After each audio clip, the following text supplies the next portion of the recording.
I know the air I'm breathing, it's no good for my lungs. I do this every season, I hate when summer comes. I fall into a trap that I made by myself. Oh, and I always do the wrong thing. I'm unstable and I'm unsteady, I've lost a million times already, and I'm so sorry, but I'm not able to slow down. I feel unable and so unworthy, my heart feels heavy, I've lost already, and I'm so sorry, but I'm not able to slow down now. And I'm so sorry, but I'm not able to slow down now. And I'm so sorry, but I'm not able to slow down now. I'm always self-destructive, I take a hit, I love it. Can you give me a second? I'm slow, got blurry vision. I fall into a trap that I made by myself. Oh, and I always do the wrong thing. I'm unstable and I'm unsteady, I've lost a million times already, and I'm so sorry, but I'm not able to slow down. I feel unable and so unworthy, my heart feels heavy, I've lost already, and I'm so sorry, but I'm not able to slow down now. Please help me see the things that I am, I don't understand. I'm doing the best that I can right now, but it's never enough. I'm not even ready to slow down. Just slow down. And I'm so sorry, but I'm not able to slow down now. And I'm so sorry, but I'm not able to slow down now.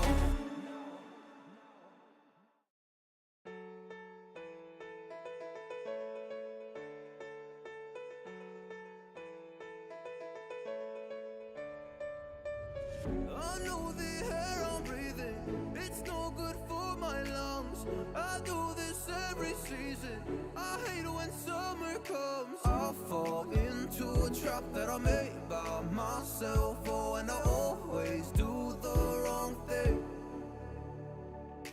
I'm unstable and I'm unsteady, I've lost a million times already, and I'm so sorry, but I'm not able to slow down. I feel unable and so unworthy, my heart feels heavy, I've lost already, and I'm so sorry, but I'm not able to slow down now. And I'm so sorry, but I'm not able to slow down now. And I'm so sorry, but I'm not able to slow down now. I'm always self-destructive, I take a hit, I love it. Can you give me a second? I'm slow, got blurry vision. I fall into a trap that I made by myself. Oh, and I always do the wrong thing. I'm unstable and I'm unsteady, I've lost a million times already, and I'm so sorry, but I'm not able to slow down. I feel unable and so unworthy, my heart feels heavy, I've lost already, and I'm so sorry, but I'm not able to slow down now. Please help me see the things that I am,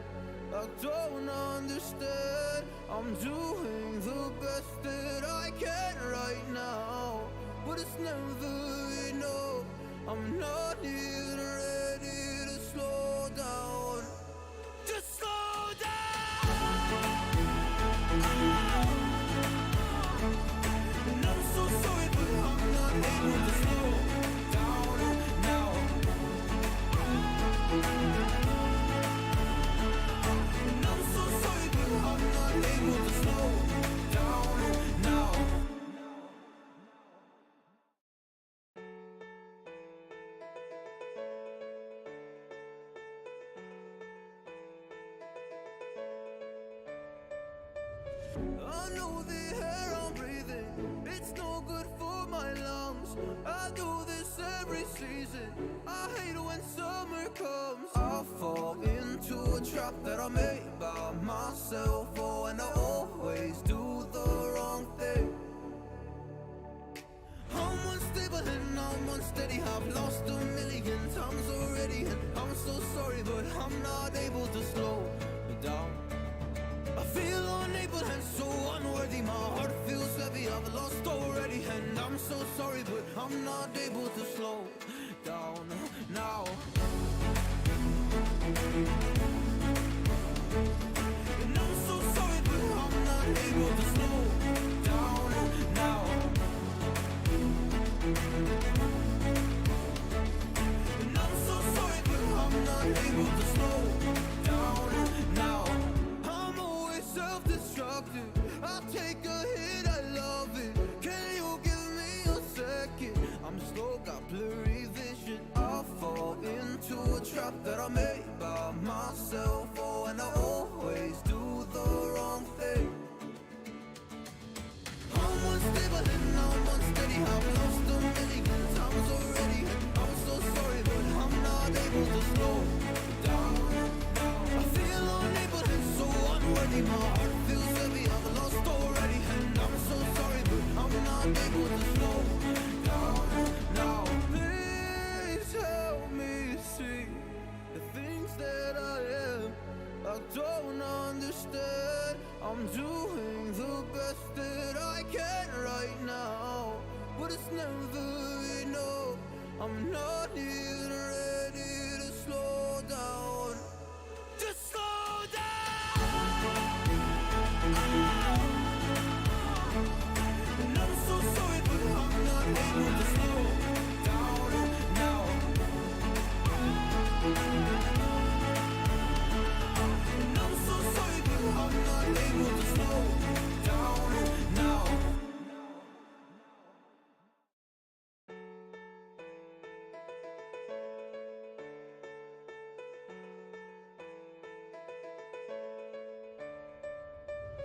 I know the air I'm breathing, it's no good for my lungs.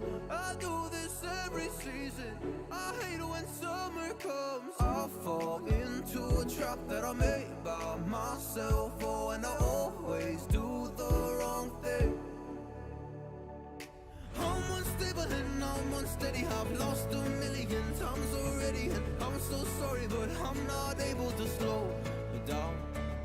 I feel unable and so unworthy, my heart feels heavy, I've lost already, and I'm so sorry, but I'm not able to slow down now. And I'm so sorry, but I'm not able to slow down now. And I'm so sorry, but I'm not able to slow down now. I'm always self-destructive, I take a hit, I love it. Can you give me a second? I'm slow, got blurry vision, I fall into a trap that I made by myself. Oh, and I always do the wrong thing. I'm unstable and I'm unsteady, I've lost a million times already, and I'm so sorry, but I'm not able to slow down. I feel unable and so unworthy, my heart feels heavy, I've lost already, and I'm so sorry, but I'm not able to slow down now. Please help me see the things that I am, I don't understand. I'm doing the best that I can right now, but it's never enough. I'm not even ready to slow down. Just slow down. And I'm so sorry, but I'm not able to slow down now. And I'm so sorry, but I'm not able to slow down now.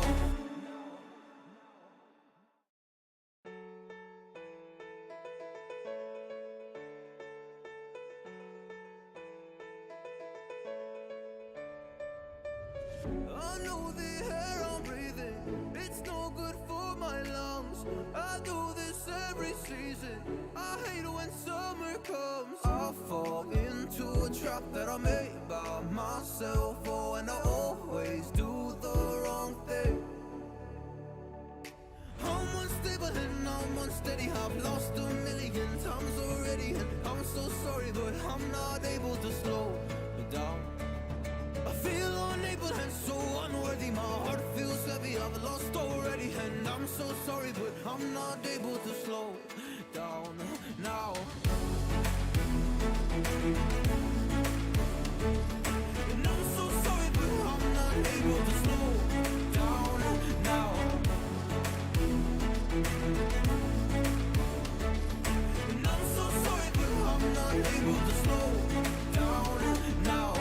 I'm always self-destructive, I take a hit, I love it. Can you give me a second? I'm slow, got blurry vision. I fall into a trap that I made by myself. Oh, and I always do the wrong thing.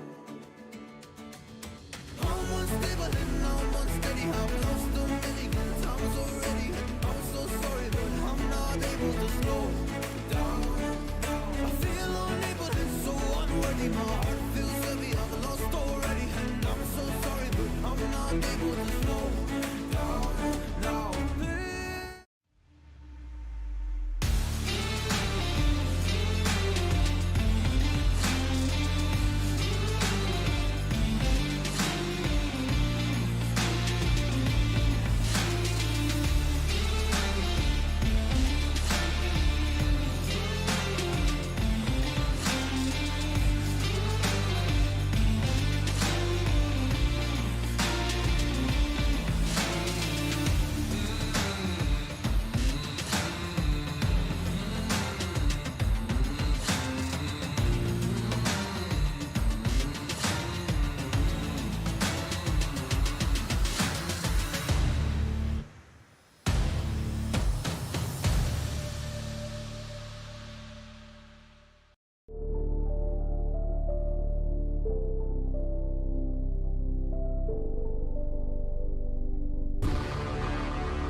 Good morning, good afternoon, and good evening, everybody. Wherever you are in the world, however you're watching us, welcome to PSGL PC5 here in Season 31.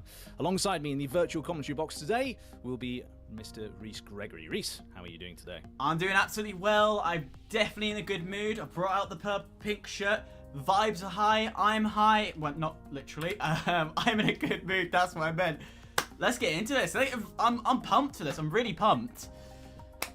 So am I. Yeah, absolutely. I mean, it's Miami. It's a circuit that has been designed with overtaking in mind, and no more is that seen than in the F1 game itself. In the real world, it was, of course, a very exciting race, but certainly on a lot of races that I've seen and participated in, it seems a good circuit in this game. And you've been doing a bit of a deep dive for us, have you not, in terms of where those overtaking opportunities may well end up shaping out? Absolutely. So one of the most key sections, and I'll go in corner number. So first of all is turn 1. We're going to see some overtakes left, right, and centre around there, following it through all the way to turn 4. Because that S section is so short, you're able to stay side by side quite well. It also follows round. If you're very, very brave, you can possibly get something into 7 and 8, which is a continuous round.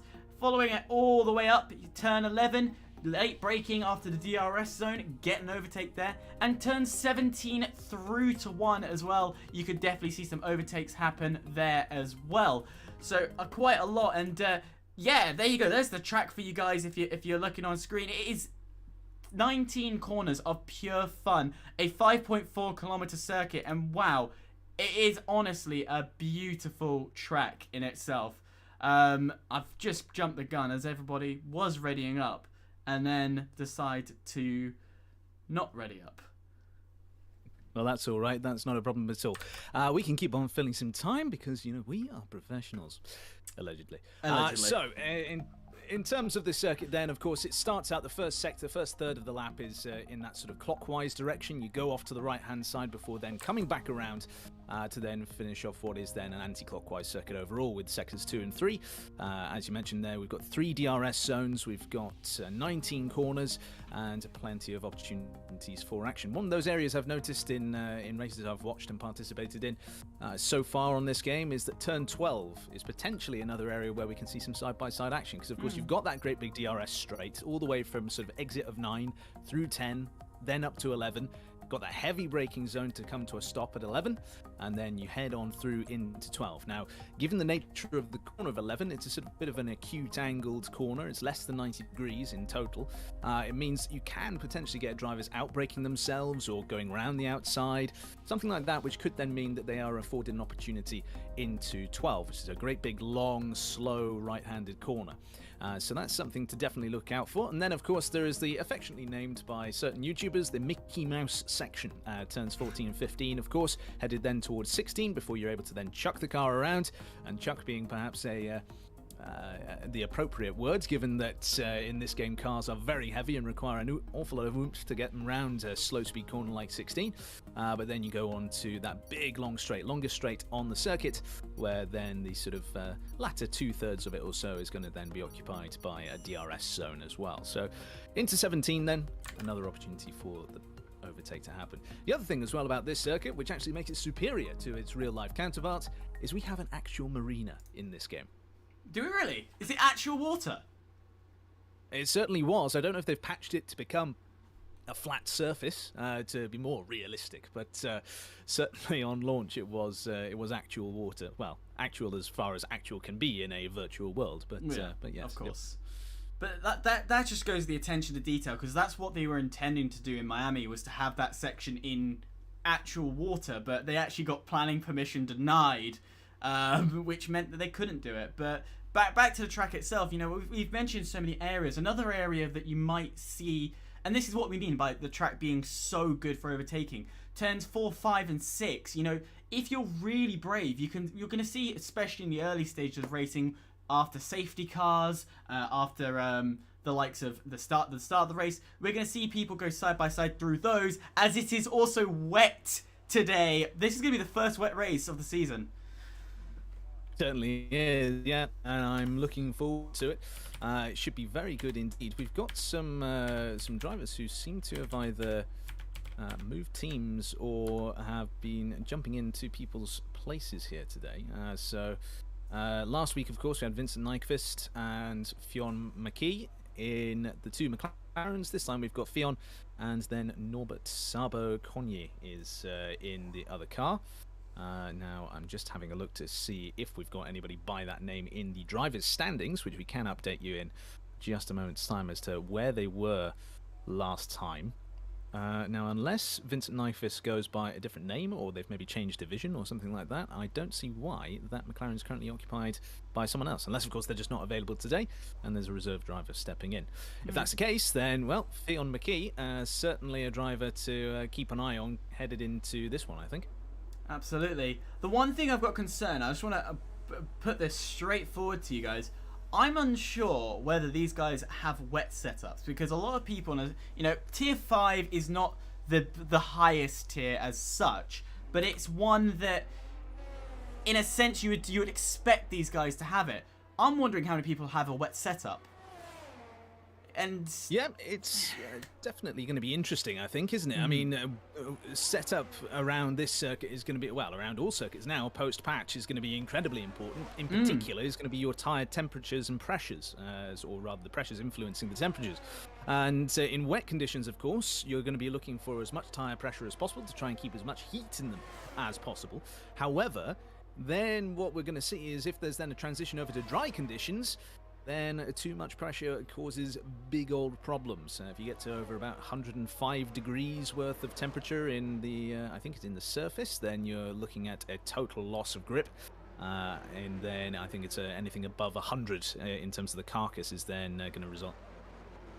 They need to double check those figures at some point, but that's the state of play at the moment. Tire wear as well going to be a big issue around these circuits with the new patch and the new way in which the cars behave. As we watch Dmitry Minich headed down that back straight now on their outlap, and yeah, it's going to be an interesting spread of play, I suppose you could say. Absolutely, absolutely. It's gonna be interesting for sure. A bit on Dmitry. What race he had last week? Unfortunately, you know, I think he did it fairly well. Unfortunately, didn't grant him the win. But we know this guy is up for the top. He's definitely gonna look for pole. Can he perform it in the wet today? As already locking up that front right into turn 1, and the Ferrari's gonna have to stay out of the way through turn 2 and 3, and you can tell the shifting as well. That we said from the get-go, you shift higher normally, but they're shifting even higher again through these corners. Yeah, absolutely. Trying to then just minimize any wheel spin and areas where it might upset the car.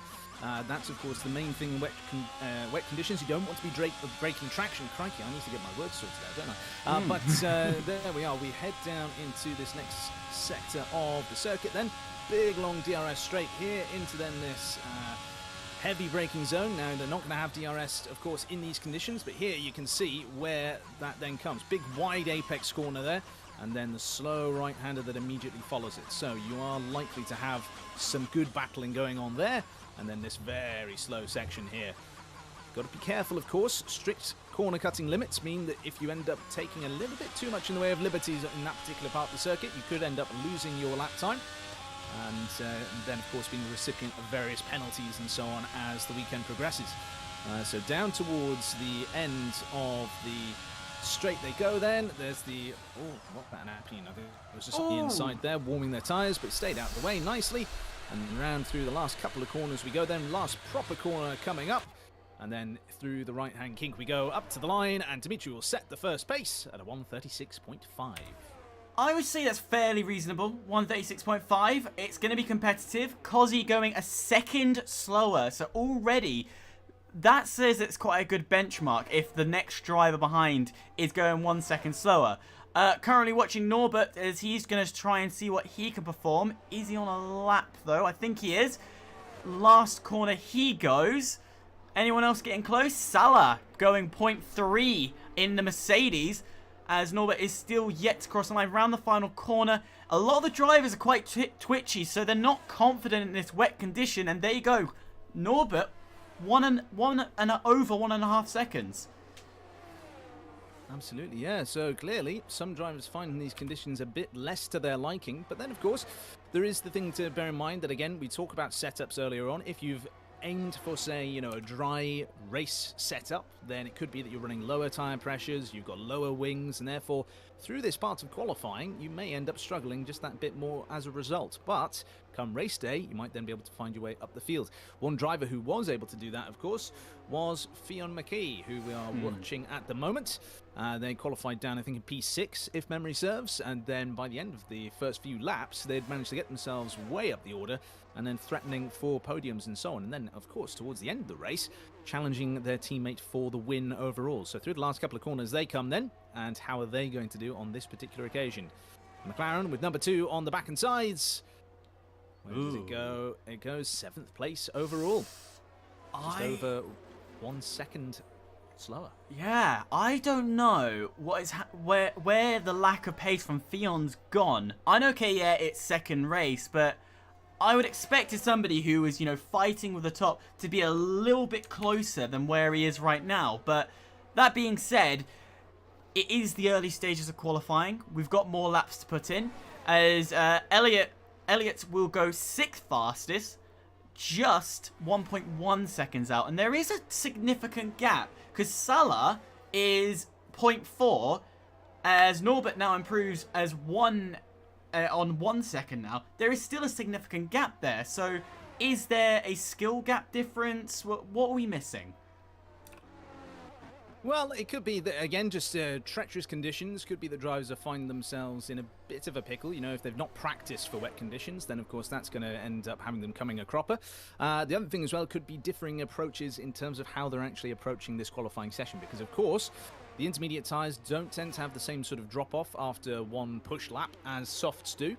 And therefore you can fuel up the car and go for lap after lap after lap. That being said, there is also that possibility that you decide to, you decide to just go out for the one lap, come back in, get some brand new tyres on, or maybe wait until the rain improves. Just on board at the moment with Roman, and they've set a purple second sector. First sector, rather. It's in the middle of the map, and I thought it was the second sector. There we go. But first sector then is purple, and now as they come down towards turn number 11, how are they going to be going throughout the last parts of this lap? But we'll find out in a few moments' time. They've got the slow corners up ahead to navigate first. Bit of a tail slapper there as they came out of the slower corner, but now over the top in the Mickey Mouse section. And then just, oh Christ, so close to the wall there, almost clouting the wall, in fact. And another purple section, purple sector rather. So clearly, track is still in a fast condition. It's not as though those drivers who have set slower times have done so in a track that's getting worse, because we've got a driver here with two purple sectors. So into the final couple of corners we come then. Round turn number 17 through 18, and then 19 is just coming up then. The right-hand kink up to the line. And what is the Aston Martin able to do? It's actually 6th place. So big amount of time lost in that final sector, clearly. Massive lock-up into turn 17. I watched all 4 tyres lock up. No grip into turn 17 at the moment. And it's one. I think we might be seeing it also in turn 11. I haven't been able to capture it yet, but I wouldn't be surprised. We're going to keep an eye on Dimitri. See what Dimitri... Minik can... If he's going to lock up here, because that's what I'm looking out for. Here we go. Turn 11 we go. Heavy braking. No. So it's turn 17 we're seeing people lock up. Interesting. So there we are then, getting down the end of that big long straight, longest one on this circuit, and then stamping on the brake pedal that you've not used for a while, that has probably cooled down because of the ambient temperatures and the rain coming in. Just means that then drivers are getting caught out. And then of course there is the lack of grip generally, given that we are still under these intermediate conditions. Purple middle for Minik, and that is strong and comforting for him. Taking account, he is only 0.1 of a second behind. He needs to nail this last corner. He locks up the front left, so only one tyre. Keeps good traction, and it looks to be a good exit. What can he do? Round the final 2 corners he goes. It's 134, 135. It's going to be a 136.1. He takes the lead of qualifying by nearly 0.3 of a second. Absolutely, yeah. Brilliant lap there from Dimitri. Obviously pace setter initially, and then beaten by Franek, as Kinty then jumps up into P2. I just suspect, though, that Franek, currently on their out lap, may well have something to say about that. Sally, we're on board with at the moment. Down in P6 at the moment, of course, but on a lap. And now as they come through those those first few corners, in fact, I thought they were further on the lap than they actually are. So through they go then, and has there been some damage somewhere? I think there has been. Look at the front right part of the front wing there. I think that is missing an end plate. That must have been getting a little too close to the wall, because you have to remember, this technically is a street circuit, even though... You know, yes, it's been made and whatever. The walls are extremely close. So being a street circuit, it's so easy to just tap your wing and you lose the end plate from it. And that's going to cost you tenths of seconds. And especially on a track like this, I think that's going to be probably a half-second loss per lap. We will wait and see and find out shortly, I would imagine.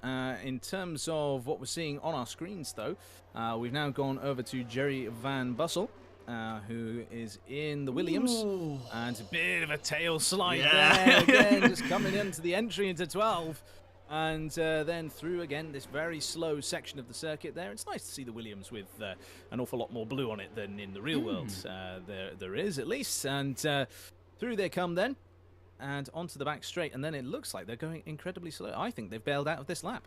Yeah, if you get a poor exit there and you're not feeling it, why continue? Why continue at all? And, you know, bail out the lap, save your tyres, recharge your battery as well. You can weave, you can brake a little, get everything back into proportion, and just go for it on the next lap, or come in for the pits, save those tyres, because you might need them in the race coming. We don't know the conditions.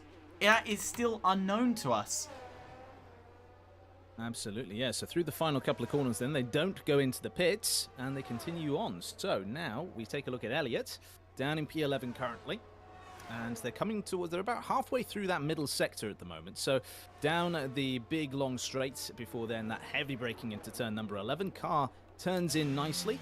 And then through 12 we go. And from the onboard at least, it doesn't look too dramatic.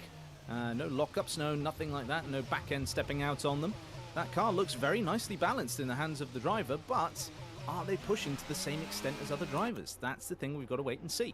Now, it certainly looks like from that mini sector that they have done well so far. It's a purple second sector, but again, we've seen drivers come a cropper in this final sector, particularly in the corner coming up. So, into 17 we go then, onto the brakes. And, I heard the sound of a lockup there. There was a bit of tyre squeal, but the front tyres looked okay. So maybe on the rears, they've got the brake bias maybe set a bit too low. And then headed through the final turn, little bit of a twitch, and then it is 4th place, 136.8 for Elliott. That's good, that's strong, that's what he needs to see. It's this man as well, Finon. He's down positions as well. I'm sorry, I just want to make this point. Finon is majorly down on the pace he was yesterday. I expected him to be a bit higher, coming second last week, and where's it gone? Honestly, tell me. Where has that pace gone? I'm slightly disappointed. Well, I think that in fairness to Fion, they had a relatively, shall we say, compared to their race, their one-lap pace was not very good. I think that's more than fair to say. I mean, as I was saying earlier on, I think if I recall correctly, it was 6th place is where they finished in qualifying last time. And then, of course, were able to climb their way up the order, were much more convincing in race trim. So it may well be that, like I was saying earlier on, it could be that we've got a driver here who has set themselves up for race trim in terms of their setup, and then, therefore, qualifying is more just a battle of trying to keep it on the black stuff. And, well, as it turns out, into the pit lane they go. Kozzy proved quite well. He's now up into 5th position. There's about 3 minutes 30. Whether he can keep hold of that position as well for car number 29. It's going to be interesting. He's been not up there throughout this session, but the confidence is slowly building as he's getting out the way of the Ferrari driver brilliantly, of which that Ferrari driver, I think that's Minik, is it? Yes, it is. Not Minik, Mace. Yeah, absolutely. So Mace doing reasonably well so far. They're down in 13th. They're in the 37s. They're very low 30. Oh, actually, no, they're in the mid 37s currently. But I haven't really seen anything from them since their initial run. So could be then that they've been saving the best for last. We've got just under 3 minutes left to go in this qualifying session now. So it's still plenty of time for drivers to get on an out lap, get themselves then round on a full push lap. And potentially, if you're on a push lap right now, even time to go for one cool down and then one more push as well. Provided, of course, you're fueled up to do so. So through onto the final back straight we go then with Mace down towards turn 17, the dreaded turn 17 as it turns out in this qualifying session. And as we go on board then with the driver with the tricolor on their helmet, down into 17 they go then now. Let's listen. There we go, didn't need to listen for that one. Very clear to see the front left locking up there, going into that final proper corner. And then through 18 and 19 we go then. Is there going to be a twitch like we saw with Elliott? No, there's not. And over the line they go then, and it's no improvement. Yeah, not strong. That lockup spot in 17 is catching everybody out right now. And the thing is, I know on dry as well, even when you're on the dry run, 17, you're going to see some smoke and that sound of the wheels not gripping. That's going to be common for 17, and it's going to catch people out. In the social race we had at the PSGL social race, if you have not watched it, please go back on our YouTube, but it's all on there. We definitely saw a few drivers locking up and going straight on unenforced errors from there, as Rookie is waiting. He's going to have to get one more lap in, as Minik goes for 136.0, so Rookie has more work to do. We're going to stick with Rookie round his lap to try and take on Minik. Absolutely, here we go then, on board with Rookie. And they were doing an awful lot in the way of trying to warm their tyres as they headed. Oh, and it's not gone particularly well into turn number 1. Then lock up on the front right, but they seem to arrest it relatively nicely because they managed to actually hit the apex, which is good to see. But yeah, as I was saying, looked like an awful lot of tyre wear throughout the back end of the warm-up lap there. And lots of oversteering the input on the car there. So through this section we're going then. Big flowing corners at the moment before then. We pull it all the way tight to the inside on turn number 8, or 7 rather, then through 8, which isn't much of a corner, but then we head down towards number 9, again in a Formula 1 car, not much of a corner at all, same with 10, and then now we will get a little bit of a benefit here, a little bit of a slipstream as we then head onto the drier line and then into turn number 11. No lockups from them there, and then through 12 we go then. So it's all looking pretty sensible from Rookie so far, but it's going to be the real test here. Just up ahead is how they're doing relative to the sector time. So as they come round the corner then and over that sector split, it is a purple sector. So let's wait and see then whether or not they're going to be setting any particularly impressive times. Jeremy Van Bussel has crossed the line and therefore will not have any chance to improve further. So the best they will start is 3rd place. Into turn 17 we go. The big double front lock up there for the Aston Martin. And all chances of getting the front position on the grids have gone up in flames, or gone up in steam, I guess, in this particular instance. But no, there we go. So cross the line they go. They do not improve. And there we go then. So Rookie on for such a promising run there, and it did not come off for them. In terms of other drivers, I'm just looking up and down at the moment, and there's not really much in terms of any convincing drives at the moment. There's, I mean, Fion is improving, but only by about 2/10 versus their best. So that would only put them around about sort of 10th or 11th position. Maybe, I'm sorry, I'm going to jump in there. Franek, look at his time. 0.001. How close do you want a lap time from that Alpine? And we weren't even talking about this guy for the entire session. He's been lurking in the dark, and he puts in something like that. Absolutely, yeah. That's a very good effort to fly under the radar there.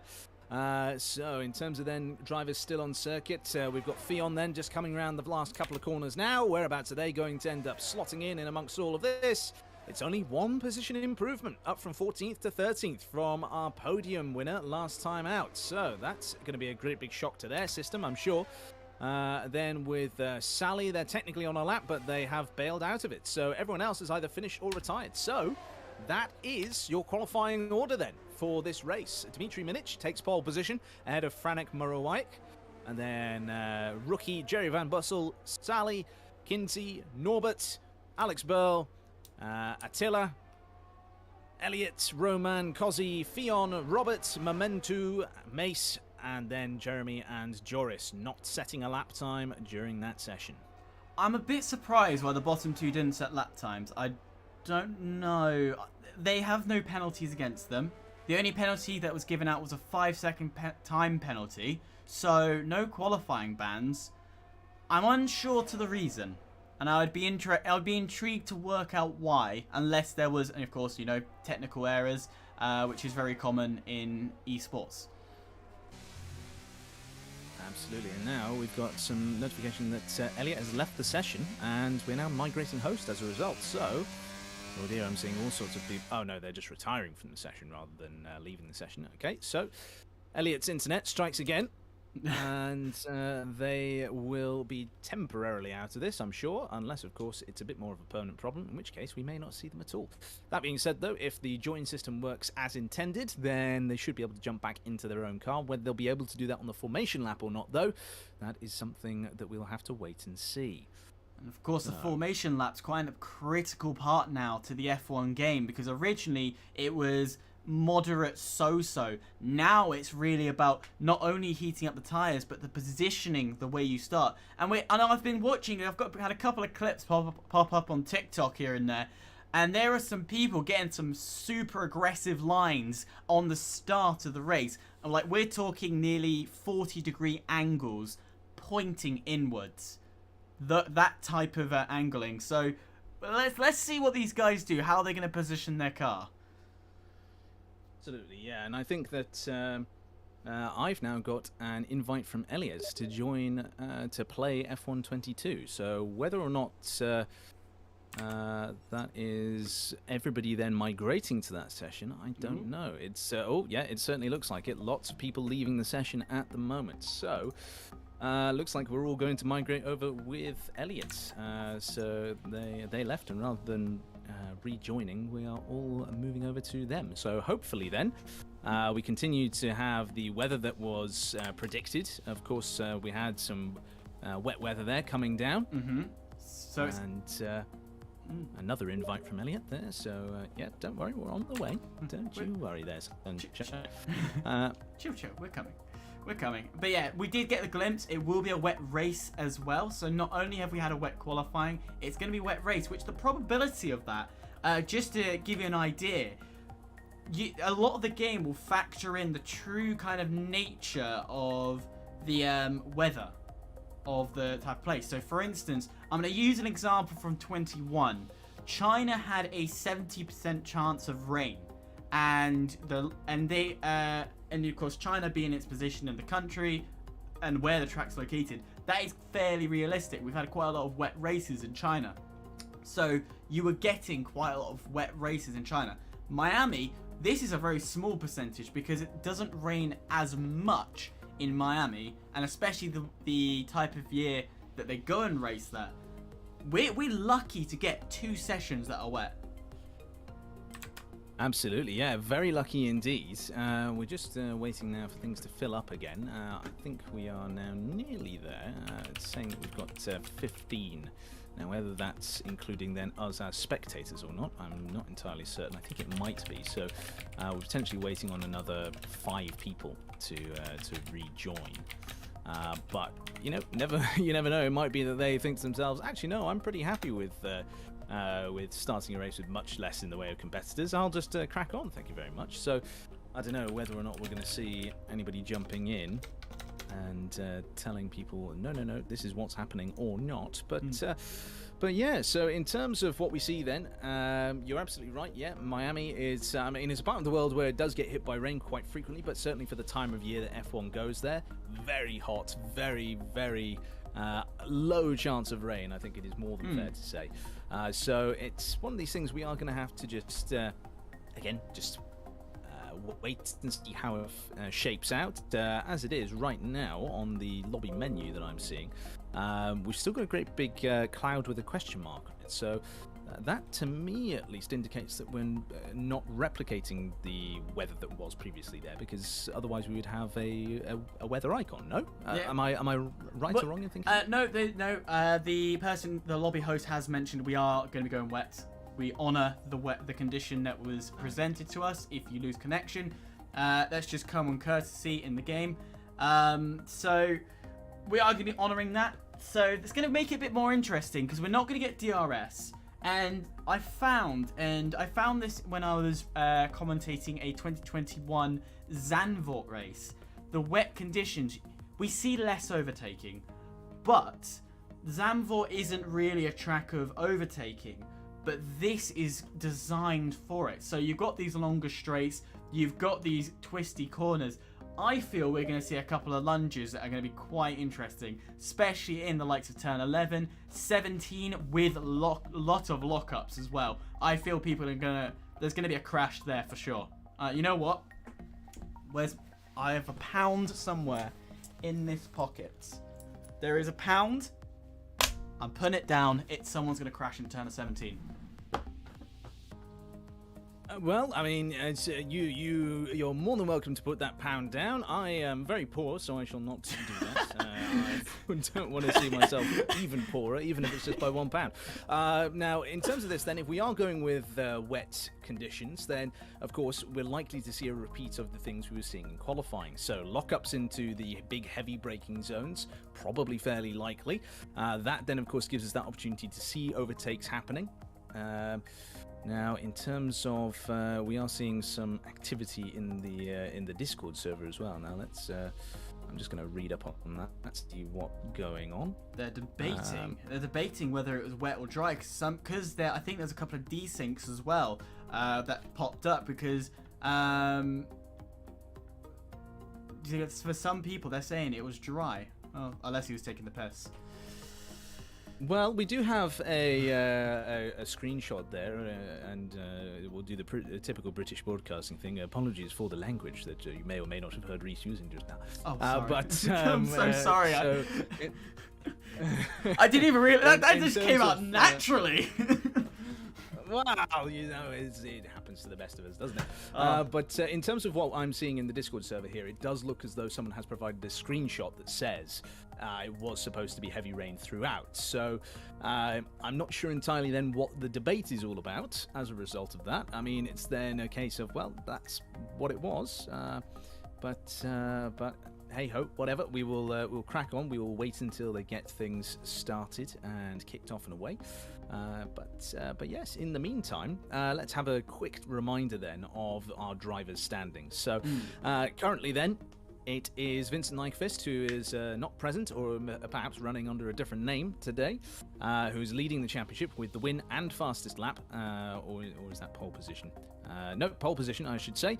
Pole position last time out, and then Fionn McKee is then second in the championship, and Kinty is third. Then from fourth down, we have Jerry Van Bussel, Dimitri Minic, Mattia De Campo, Franek Marowak, Kozzy, Days Rhombus, Alex Berry, Sally, Yare Santiago, Jeremy, Will Gibson, Yannick, then Pablo, Elliot, Alexander Johansson, and then a few other drivers beneath who either did not finish or did not start last time out. So there we are then. That is sort of the state of play in the drivers' standings. In terms of the constructors, well, it was a massive maximum point score haul for McLaren last time out. So Vincent Nyquist and Fionn McKay, or Mackie, I'll figure out how to pronounce that at some point.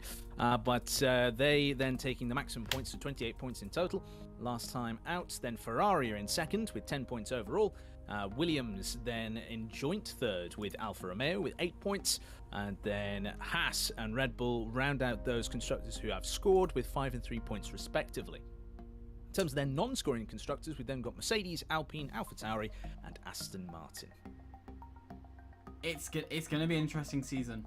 I've got the feeling that will become interesting. Yes, it's only race one. We can't make a judgment or full opinions just yet, because we don't know who are going to be the two protagonists battling it out. It might not be two. Thing is, we've seen in, I don't know if you've seen it yourself in different leagues, but even in this one as well, there's been 3 or 4 people battling it out, because there's the luxury of sim racing is all cars are equal, and some drivers just prefer certain tracks, so they become better or worse in different tracks, which means the championship's always moving around. So it's going to be interesting. It's going to be interesting what's going to turn out of F5. It certainly will. It certainly will indeed.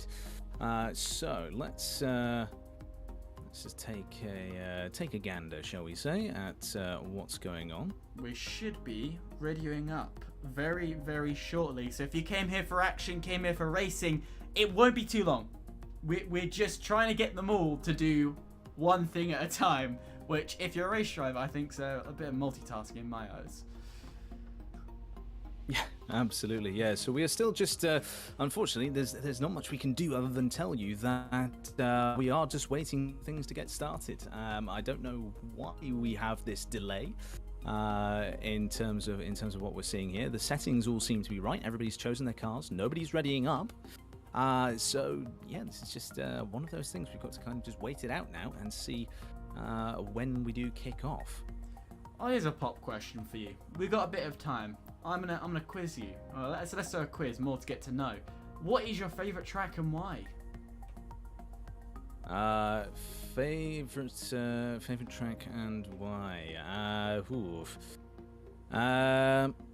See, it's going to be a bit sacrilege being a Brit, but I'm actually going to have to go with not Silverstone. I'm going to have to say Spa-Francorchamps. It's got a nice mix of corners. You've got high-speed sections, low-speed sections, and always produces great racing.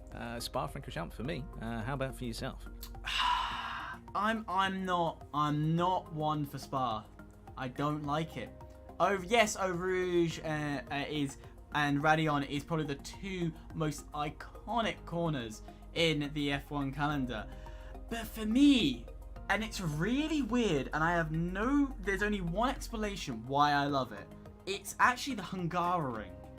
I absolutely love that for the pure reason, one, I'm actually good at the Hungaroring at racing it, and two, just watching the cars, the way they move around that track, it's amazing. And yes, okay, there's only really 2 overtaking zones, but you can also get a couple of juicier ones later on. So turn 1 is one opportunity, to turn 3 is another. Oh wait, there is a couple more. Turn 1, 3, 5, 6. I don't have a track map. 7, 8, what would be 7, 8, 9, 10, 11, 12, 13, and you can get 1 and 14 as well. So 14 could be a bit of a pop in the dark if you get a good run, pop one down there. And it's all full of surprises as well, because it's just, as I said, it's just the flow of the track that I love. Absolutely. Oh, and now it looks like life. Things are happening. We've got some people now readying up, and in fact, everybody's readied up. Everybody has suddenly decided that now is the time to go racing, when it's a good, or what would that be, about 20 minutes after we maybe should have gotten the race started, something in that region. So at least it's, it's better late than never, as they say. So into the race we are going at the moment. We've got a couple more drivers who are just still in the process of loading in.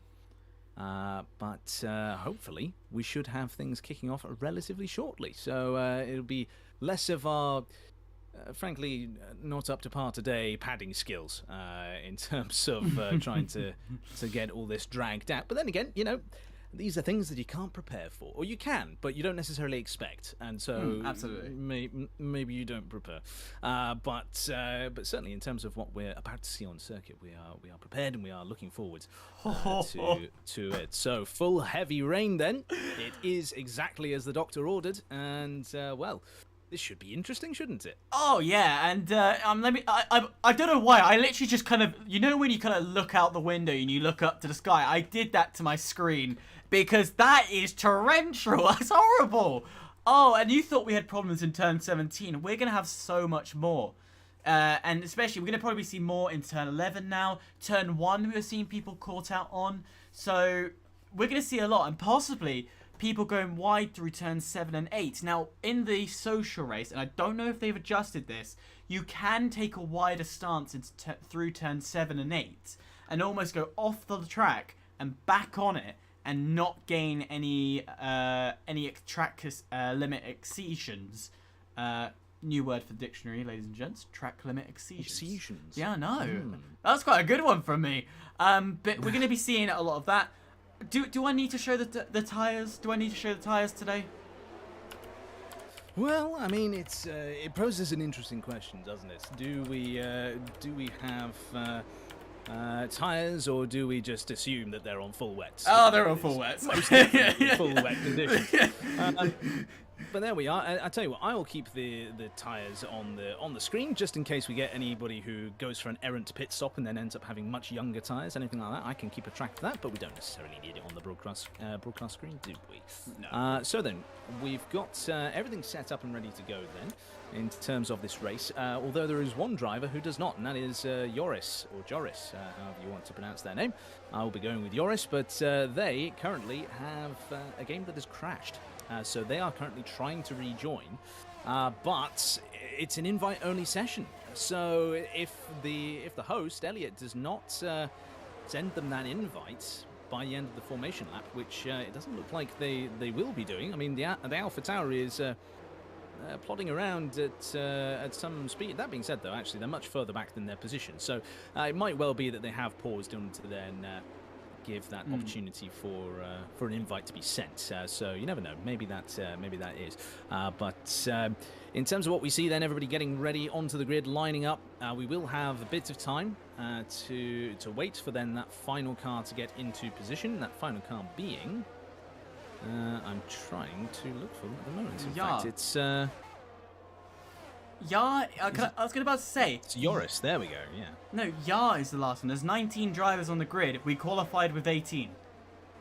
This... Sorry, last, I mean, as in terms of on the circuit itself. Oh! So, yes, Yari is definitely last on the grid, but but last on circuit at the minute is the ghost of Joris. Who's currently coming through at number 16. Yeah, as I mentioned, I don't know where Yar's come from, but hey, I'm not complaining. If we get one extra, we're all good. Just to point out as well, exit of turn 16, there is a massive puddle underneath. I don't know if that's a puddle or a dry spot underneath the bridge line. So we're going to see some problems there. It's Fanic getting disqualified as he overruns his marks. You can see the markers going down. Those are people who haven't lined up properly, as finally we're going to get the last guy, which is going to be the AI ghost of Joris, lining up, and eventually 5 lights to take it away. It looks like an AI is still driving the car, so I think that Joris may not have gotten that invite that they were requesting. So, as it is then, we seem to be one driver down, but now then, I'll over to you. Yep, there is 5 lights. It rev the engines and we are off, and it's going to be a very stop and go start as the Alfa Romeo has to dive to the inside to cover off the Alpine, but luckily holds the position as the Aston Martin of Rookie goes massively wide. He's going to lose too many positions from that as he regains onto the circuit, losing out to the Ferrari, and has to fight back from there. And that's an unfortunate start as he's nearly gone on the get-go, but keeps it on the track while everyone else stays nice and clean. As already Salah is definitely not going to stay too long behind the Alpine as well of Alex. He's trying to push up fast as Roman as well, getting a good run down turn 6, 7 and 8, and I told you that would be places we see action as the rear pack are still side by side with each other. Absolutely, yeah. Looking at them all going side by side with one another. We're currently on board with Alex in the Alpine. They're fighting hard with Roman in the Aston Martin, or they were. Now they're fighting with the Mercedes of Sally just in front. And then look at this then. Got that inside line. That maybe could have given them a way around the outside, but they didn't have enough speed there on this first lap. The car's, of course, heavy and laden with fuel. And on a circuit where it is most definitely the worst that the drivers have experienced it in terms of its condition so far. Jeremy is all the way down at the back of the field. Something has happened to them where they are well down the order. Joris is still a ghost. And in terms of Fion that we're seeing on board at the moment, they currently in the McLaren, racing down that back straight and headed towards the back of Alex Berry, rather. There we go, and even a move from the McLaren up the inside into the final proper corner, turn 17, and they've made the move stick. They've made the corner. Brilliant stuff after we saw so many drivers locking up there in qualifying. Absolutely, Norbert is unfortunately lost out to the train as Rookie's going to dive one down to the inside as well. What a move by the Aston Martin, but this is what I was saying about turns 1, 2 and 3. This is a full course safety car. I don't know if that's virtual or full. 1, 2 and 3, you could see Rookie was getting a good run through turn 1 and then was able to keep it going through turns 2 and 3, keeping the battle alive. The full course safety car, is it safety car or virtual? Safety car. I think this may be VSC. I don't see a safety car dot on the track map, so I'm not sure that we're under full safety car conditions here. I may well be wrong. No, it is VSC. I just saw it on the marshal's board. Excellent, there we go. So there we are then. So that was an entertaining first lap and a bit, but then, as is so often the case in league racing, we then go into safety car or virtual safety. So then, full course yellow. Drivers drive to a delta about 40% slower than their normal race pace. And the real key thing here is going to be how much are you able to keep the temperature in your tyres and brakes? Because, of course, that's difficult enough in treacherous torrential conditions like this. But when that is then magnified in terms of its difficulty by the fact that you're then driving around at such a slow pace through massive puddles along the way as well, then that's just going to make life all the more unpleasant. But we go back to green, flag racing. And we're on board then with second place, Jerry Van Bussel. And they are very close to the back of Dimitri Minic, but I don't think there's going to be any opportunity for a move here. They get very close. Oh, too close indeed, because they had the wheels all locked up, and they went straight on there at that final turn. Even a big step out there at the rear end of the car, which is not good at all. But there we are. So that's Jerry then back down by a second when they were just so close on that restart. How not to do a restart, I suppose. Theon went straight on. He locked up his brakes. He didn't capture it, but that must have been what he did because he's just locked 3 positions further back. And again, what did I say? What did we say? Turn 17 is going to catch people out, and especially when you're going for it so much, you're going to lose out. Who's that? I think that's Roman. Going for a possible overtake. He's really getting punchy around. He's overtaken Attila for 10th, but he's still on the rear end of Alex, and he's going to get that. He's easily going to get that down the straight as we go through turn 8, and it will be turn 9. It's a soft turn.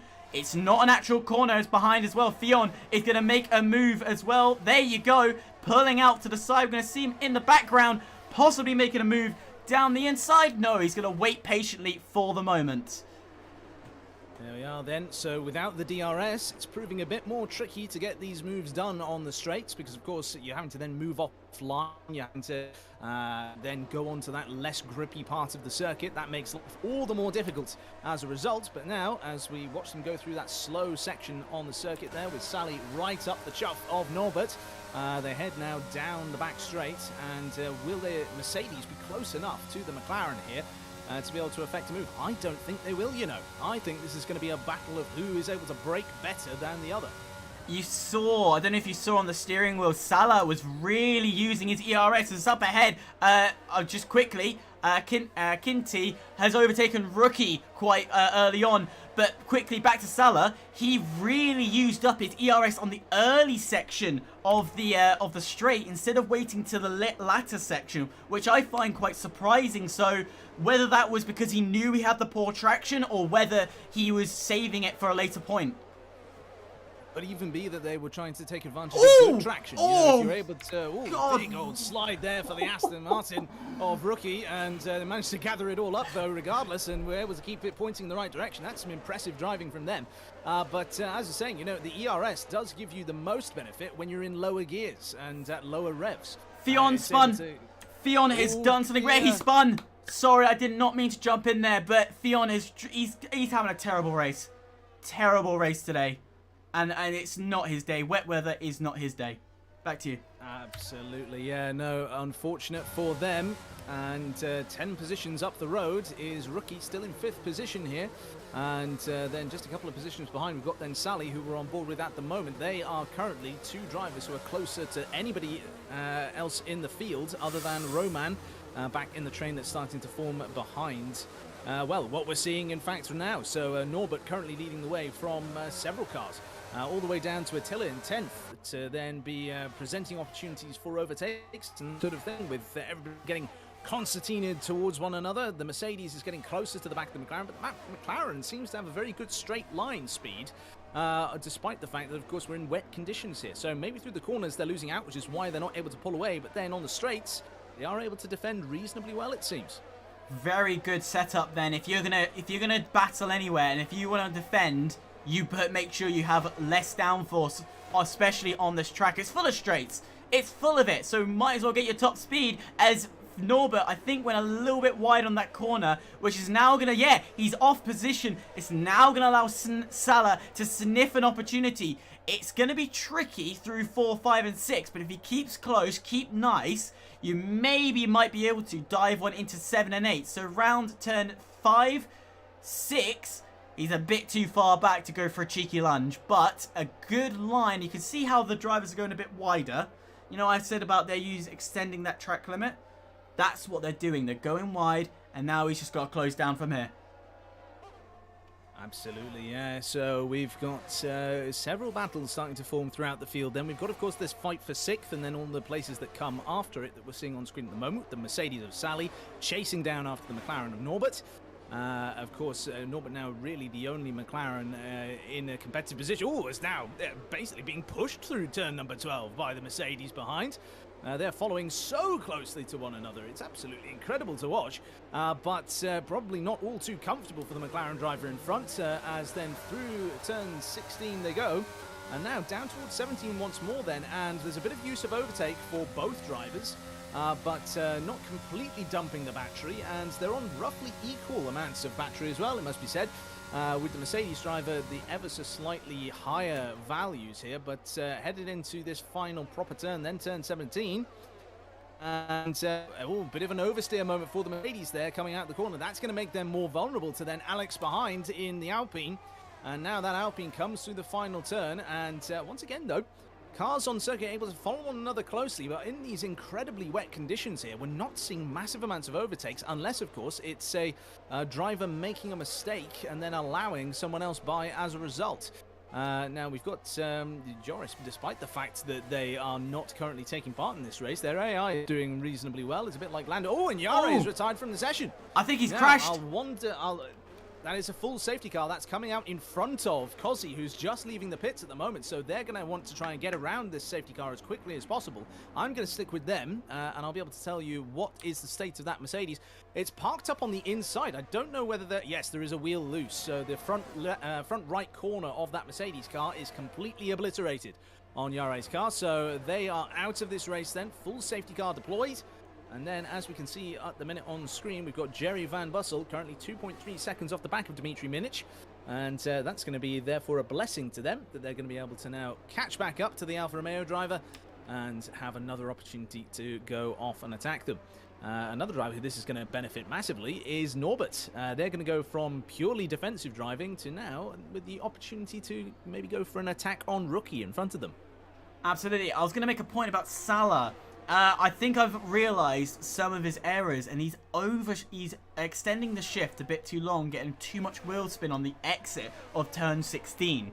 So he's massively wheel spinning and then trying to get the traction by putting the overtake on, which isn't helping. Realistically, he needs to not put that overtake on so early, allow the car to find the traction. As in goes the pit goes Jerry. Jerry is in the pits, which is a different strategy, getting fresher tyres to try and fight back. So unless there's damage, I'm a bit confused. Why this early? Lap 7. I'm surprised. Well, I mean, the wet tyres are incredibly durable, or at least they were pre-patch. I don't know about now, but in terms of that, then it could be that just by getting this sort of long undercut, I suppose, by going onto those fresh tyres, they come out behind drivers with 6-lap-old tyres. Now, of those 6 laps, only about 5 of them have been run under racing speeds and conditions because of that VSC we had earlier on, and then they will obviously be able to save those tyres over the course of this safety car period as well. So they will have a bit of a benefit in terms of their overall pace versus those around them, but it's a big gamble because you've got to overtake now 8 cars to get to the lead of this race. And all the while, whilst you're doing that, you're going to be using up tyre life yourself, and then they're going to pit at some point, which means they're then going to be coming after you with fresher tyres towards the end of this Grand Prix. So whilst I can see some of the merits of this plan, I think that overall, probably a bad decision. I think I'd have to agree with you there, Reese. Yeah, it's too early. I'm just thinking numbers-wise. So lap 7 out of 29, pit lap 14. That's about mid-range. If you're gonna two-stop, then yes, lap 7. But how strong is the two-stop? We don't know. As I said, tire life changes, the patches that have been made. There's too many unknown factors right now, and no disrespect to. I don't want to make this clear. Don't disrespect to EA. It's good we're actually getting patches. We never got patches this often with Codemasters, so brilliant to see them. It just screws up our knowledge. It certainly does to a degree, and well, I mean, as long as the game doesn't get any worse, I suppose it's a good thing that we're getting the patches. But then, of course, with software development, it can be that you fix one problem and suddenly, in doing so, create several more. So it's not a task for which I envy Codemasters at all, in trying to get the game into the absolute best shape that it can be. But there we are then. So we continue to watch these guys circulate around behind the safety car.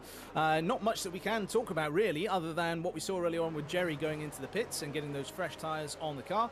Mace is another driver who's decided to go for a similar sort of strategy, and then I think Kozzy, being that far down the order, has just decided, right, fresh tyres then, might as well go and do that, try something different, because we're at the back and there's not much else that we can do.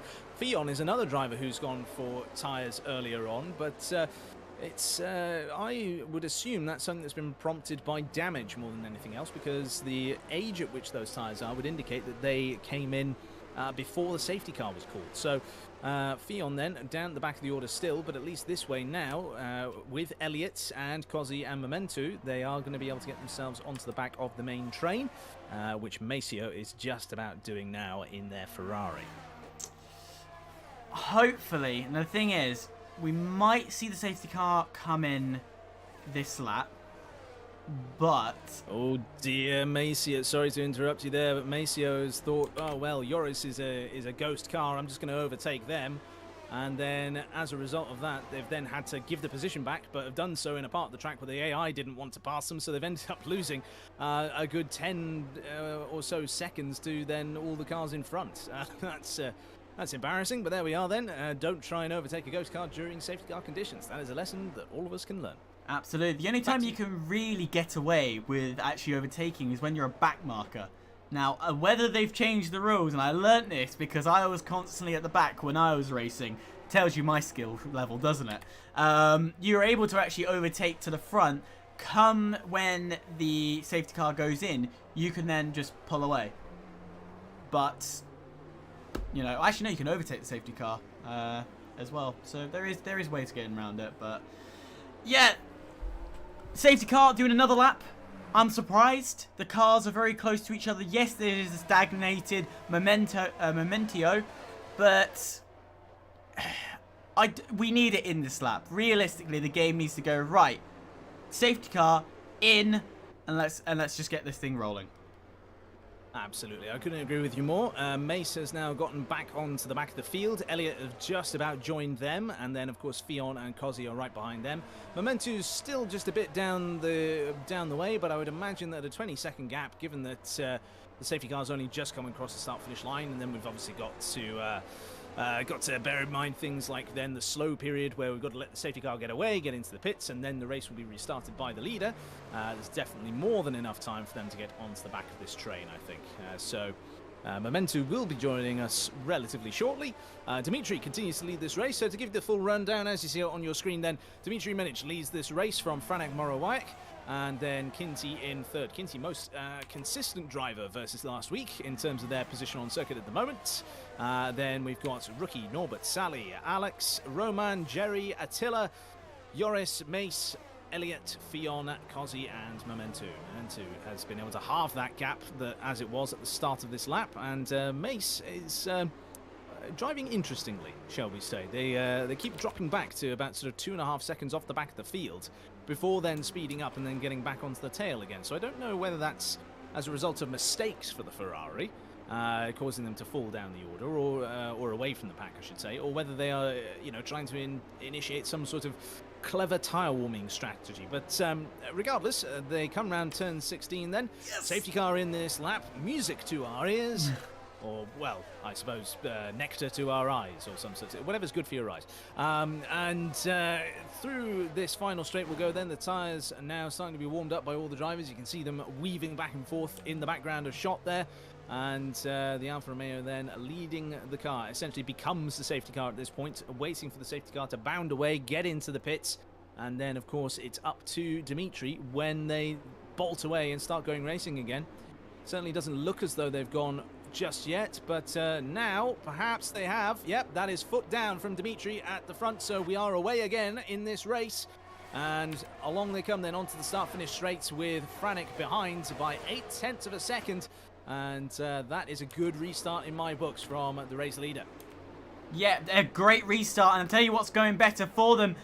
Roman is good, well, not so good, sorry. Roman's having to defend for his life. Jerry able to gain a position. Rookie further up, able to gain a position on turn 3. I told you 1, 2, 3 is a continuous section of overtakes. Further back, the Alpine of Jerry still going for it. Jerry's going for it. Like, wow. He's made up 2 positions already, and he is hunting more. Roman now having to defend once again against the Alpine. It is not Roman's day, as he is having to constantly look at the rear end. And no, come on, Jerry. That's enough. We're done. We're not done with the overtakes. We're going for one more. Down into turn 11 he goes. He's going to launch one down the inside. No, not just yet. Not just yet, no, and it was a good bit of navigating the field there from Jerry. Roman, I should say, was actually overtaking the Alpine of Alex earlier on. So rather than defending, they actually were able to get the move done on the Alpine. Now, since then, there's been a bit of counter-attack from Alex. They've been trying to get themselves back onto terms with the Aston in front of Roman, but as things are then, they have actually been the main loser in this safety car period. Fion has done remarkably well, getting up from 14th, 15th position, now up to 11th and 10th, and therefore points in their sights at this point in time. So now we just watch them as they head down into the final couple of corners, and Jerry then gets a move done, this one on Norbert. Brilliant move from the Williams driver up into P6 then, and through the final couple of corners we go, and then up towards the line, and now they've got Sally and the Mercedes in their sights. So perhaps then that decision to go on to those fresh full wet tyres has proved an enormous boon for Jerry here. Absolutely, because he's just got the traction, he's performing well, he's able to stick. Come on! oh, that's a drift! A couple of slides there from Jerry Van Bussel. That is beautiful to watch, and the car control is amazing, but that has brought Norbert back into play, and McLaren can fight once again, but only briefly, because look at that. The gap's already extended. He's going to pull away and start to chase down Salah as a bit further back. Yeah, good spot. I'll let you take this one. Well, there we are then. So Roman has gotten the position done on Norbert there, and after we saw another big tail-happy moment there from Jerry Van Bussel, but it's not over yet. The McLaren soars around the outside using the drier part of the circuit there and gets the move back on Roman. Used some overtake to do that, I would imagine, as well. We can't really tell because of the rain lights being on and flashing all the time, so we can't see who's deploying and who's not. But Fion, their teammate, up into 10th place now and right up the back of Alex Berry. You can see there on screen at the moment, we've got Attila in the Haas, has fallen down the order since this safety car restart, and just ahead of them on circuit is Fion. Fion having a great little bit of a renaissance here after that safety car period. Getting back into the race now is exactly what they needed. On those fresher tyres then, 6 laps old versus 10 laps for the majority of the cars around them. And as it is then, they are now cruising up towards the back of the Alpine of Alex Berry. They go through turn 17, very close to the back of them indeed. And now, as we head onto the main start-finish straight, will there be mistakes in front? There is! There's a big mistake from Alex Berry, and I think that's going to open the door here for Fion. Fion has a mistake themselves, a bit of a slide through the final turn, getting greedy on the curbs. Now down into turn number 1. They go up the inside. The McLaren gets the move done. And what a great little bit of a scrap here. It's still side by side through turn 2 and 3, but then through 3 on the run down towards turn number 4, it looks like they have been able to get that one done, unless there is a big old counter-attack from the Alpine behind, but I doubt that very much. One mistake is all it takes, and that's enough for Fion to go. I'm having you. I'm going to sniff you out, and I'm going to take it. Now, finally, Fion can make that attack onto Roman, but Roman's been sticking behind Norbert. So Norbert, yes, getting the overtake done a bit earlier, but he hasn't been able to capitalize on the free air. It's not been working out for him. So it's almost like he got that move early out of surprise and not out of pace because he's not pulling away. I think Norbert may well be running a low-wing setup here, not necessarily a wet weather setup, as behind we see Mace briefly just getting the move done there on Cozzy. That battle, I'm sure, will be going on for a few laps' time. In fact, they are still very close to one another, headed through the slow section, but we keep focused on Roman here, now in a McLaren sandwich. And yeah, I think that Norbert may be running a lower downforce setup because on the straights, they do just seem to be able to defend very easily and even pull away in some instances, but that's not what Roman's able to do. Look at this now, on board with Fion, and Fion gets the move done well before even the braking zone. Good bit of recovery here from the McLaren driver, and now they're right up behind their teammate of Norbert. And now, will their teammate allow them by? Will there be team orders from Zach Brown and the boys and girls in Woking to say, right, let's maximise the team result here. We've got some fresher tyres on the car behind. Norbert, let Fion go. Absolutely not. No, I'm here for racing. That's all we came here for. That's all I want to see is the two McLarens battle it out. And you know these boys are going to go for it. Norbert is a sneaky man. He's able to get those overtakes and capitalise on opportunity. So he's very much an opportunist. But Fion, we know this guy can make some moves. He moved up on the grid in Austria, and he's going to do it again. He still had his sights on his teammate on the last few laps. He's now got plenty of laps to make something happen here. Down the straight he goes, and look at that. He's going to fly past the McLaren at this rate. He's got 50% ERS. He's got plenty of time as Jerry and Salah will exchange positions. We're going to stick with Theon for the moment as he waits just that little bit longer. As behind them, Alex and Roman are going side by side, and that'll be continuing through turn 12, but nothing more.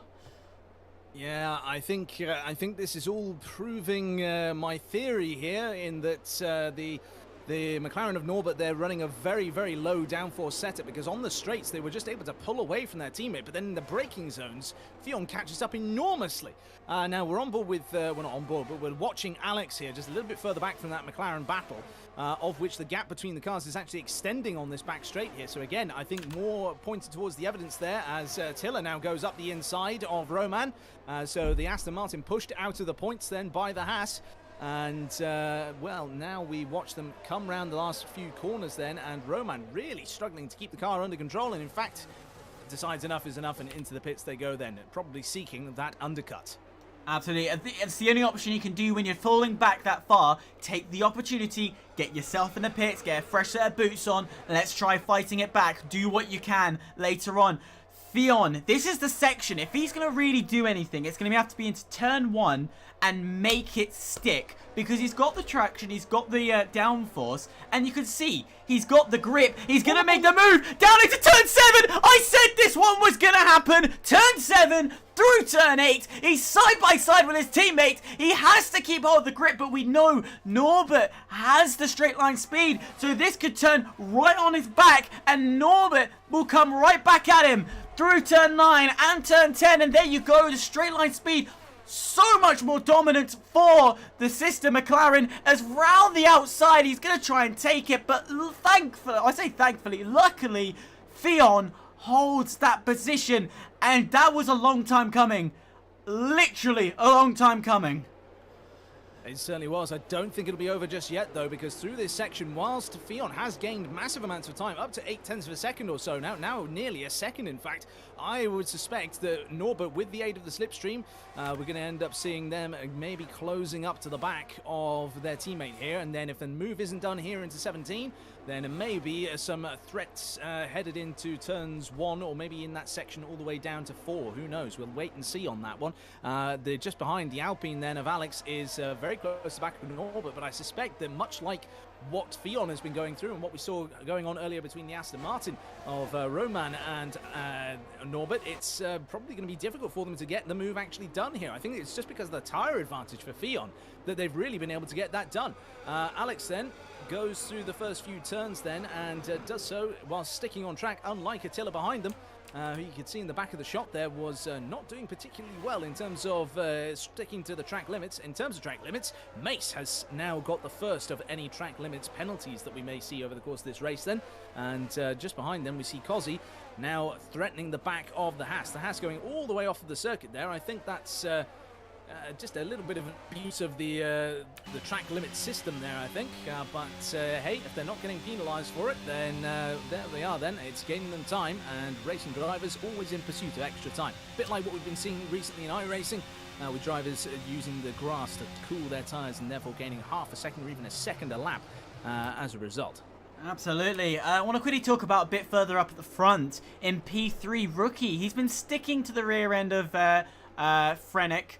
And he was within, when I was going to say, he was within the second mark. He's back in it again, but he is slowly trailing off. And it is a very slow pace it's happening. So we might see something later on. Might see something happen with the pit stops. We're coming up to pit stop territory. So don't be too surprised if we see somebody pit soon. And there you go. Bit further back. There's a Ferrari. And they've dropped that second position, and they'll lose third as well to Jerry Van Bussel. That is a new fastest lap as well from Jerry, and oh dear, big mistake from Franek there. I was just watching on board with Rookie as we were talking about him, and then yeah, just fell down the order there. That's a real shame for the Alpine driver. They're doing so well up until that point. What did Franek do? We didn't capture it. Just getting too greedy with the curbs in the last couple of corners. They're not much of a corner, no. but when you get onto wet curbs, it just means that you end up sliding and spinning. And they, I think they may have even made contact with the wall. If they did, then no visible damage that I can see to that front wing. But if there was any, you would see it on the right-hand side. That was where they got very close, if not touching. Yeah, just real unfortunate moment for Franek there. That is so unfortunate. Running such a brilliant race, but it also gives now breathing room to Minik, and also allows Rookie puts himself into second place, and it changes up the meta of what's happening now. It's unfortunate, but there's nothing you can do. You have to get your head back into the game, put your head down and go, right, the mistakes happen, screw this. Let's get back into the game. Let's keep your head down. Let's keep going. Absolutely, yes, indeed. And one driver who's been a massive beneficiary of all of that mistakes that we saw with those mistakes rather, that we saw with Franek there is, of course, Jerry Van Bussel. Now onto the podium after their early gambit under safety car to get onto wet tyres earlier than everybody else's planned changes, and now they are just 1.8 seconds. It was 1.6, but a couple of mistakes there out of the exit of 17. That's now up to 1.8, 1.9 seconds now. That's that meaning that they are very close now to second place. If the leaders were to, the leading two cars that being, were to stop now, then they would fall really far back versus Jerry, and then it would be a case of then tyre management to the end and trying to just make sure that this big undercut that they've tried to execute here then pays off. Do you think maybe the two-stop could be favourable for Jerry? Because he's in the prime position to do this. He's in the prime position to maybe, you know, go in maybe a couple of laps later than everyone else, because he's going to hold the pace quite nicely, and then essentially overcut everyone else. Is he setting another purple? Well, it's interesting. I think that we probably will end up seeing Jerry sticking to this plan of trying to then take these tyres all the way to the end. The reason I say that is because whilst they were rapid after the safety car and in those first 2 or 3 laps or so, since then, their pace seems to have, whilst they are setting purples, it's not by much. They've, as I mentioned at the start of the lap, they were about 1.9 seconds off the back of Rookie. It's now only 1.7. So they're not really seeing massive benefit from these tyres anymore. So if they were to pit at the same time as others or around the same time, they would only get benefit on those first couple of laps if they were a couple of laps younger. And then even then, it'd be less of a benefit than we saw earlier on because the offset in tyre life was that much more significant. And then, of course, the whole reason why they pitted in the first place was because they weren't making any inroads on Dimitri at all. And so, you know, as a result, to pit again and then be on the same age tyres as them doesn't really benefit them at all. New fastest lap from them regardless, 1:41.6, and their time now to Rookie in front, 1.7 seconds. But what I hadn't noticed until just this very moment was whilst the gap between Rookie and Jerry has stayed relatively similar, the gap to Dimitri has not. Dimitri's gap has been reduced by about a second now. So whether that's a case of tyres going off or something with the race leader, big slide, yes, I'm glad we saw that. Big slide for the Alfa Romeo there. So is there some overdriving in the car? Is there a problem on the car that we're not aware of? Whatever it is, it's meaning they're losing time hand over fist now with about 2.5 seconds the gap from them back to Rookie. Yeah, nothing visual to the car, and unfortunately we don't have the telemetry to tell us the details of what's happening to the car. But yeah, when you're losing chunks of time like that, you have to start thinking, right, is this the time to pit? Because if you wait out for too long, you're going to then allow the opposition to get up close and guarantee an overcut to happen. So an undercut would definitely be good to hold position, but we'll have to wait and see. As Salah, when you're running in 5th as well, puts himself a 5-second time penalty. That being said, he is nearly 5 seconds ahead of the driver in front, as another driver of Alex also getting a time penalty. Should we talk about P10? Let's talk about P10. What are we going to talk about P10? Well, these guys have been quite close to each other. They've been running at the rear, and Kozzy has been eyeing up this move lap after lap. I've been looking at this timing sheet, and it has been very, very close. Dimitri's just pitted. We'll keep an eye on that for a bit. But yeah, Kozzy, he is ready for a move, but he just can't make it happen. Yeah, I mean, it seems to be a repeat of what we've seen with Norbert's defense earlier on. Speaking of which, Alex has been able to clear them whilst we've been looking at other cars. So now it is McLaren, Alpine, McLaren there. Dmitry Minich falling down the order then as they just exit the pit lane now. Into all of this traffic, and the safety car really then, as its effects still being felt here, because now Maceo with warm tyres is going to have an opportunity here to maybe overtake the former race leader. If they do that, that's going to hold them up and then cause all sorts of problems in terms of any attempt to undercut the cars ahead that may be going into the pits. But as it is, Dimitri's been able to maintain that P10, so they are still in the right spot there. The Ferrari goes very tight to the inside, whilst Dimitri takes a very long, wide line, and they're able to then just, again, keep it in front, which is what they want to see. But in terms of what the Ferrari sees, they are going to be thinking, why didn't I manage to get in front of the slow-moving car coming out of the pits? And now, I feel like those tyres are switched on for Dimitri, because all of a sudden they have bounded onto the back of this battle between Attila and Kozzy, so much so that there's contact, even. They've tapped the back of Kozzy there through turn number 12. Hopefully that's not going to result in either front wing damage for Dimitri or diffuser damage for Kozzy. But now, as they head through, again, another little tap there. And Dimitri just imagining the car ahead to have so much more grip than it actually does. And now as they head down this back straight then, there's an immediate and obvious overspeed use of overtake button as well. And there we are then, easy move done. Will it be a second move into turn 17? They're going to try it on the inside of the pass. And a brilliant little move there to get two positions in one straight. And that's allowed Kozzy to then have the opportunity to overtake to get past Attila. Well, talk about getting through the pack. Dimitri goes, yes. I am not waking here any longer. I am going full beans as he does a purple last sector, just to let you know. So that overtake was worth it. Up ahead, Rookie is staying out. So we'll keep an eye on this man and seeing what he does, because he had the pace prior. So he might be able to take this. Well, technically, just to point out, in theory, he doesn't have to pit. Ooh, in theory, that's very true. That was something I was even considering until we started to see all the sliding for Dimitri earlier on. I was wondering if they might just try and hang it out because they had that gap of over 4 seconds. But then, of course, lost all the time, started sliding all over the place, decided to come in for the new set of tyres. Now, with Dimitri at the moment, they are right up the back of Norbert. Scratch that, they're now alongside Norbert, headed into turn 11. And that's then a position gained for the Alfa Romeo driver. So they are steadily making their way back up the field. And there's a couple of cars with big gaps between them, notably Alex to Fion and Fion to Sally.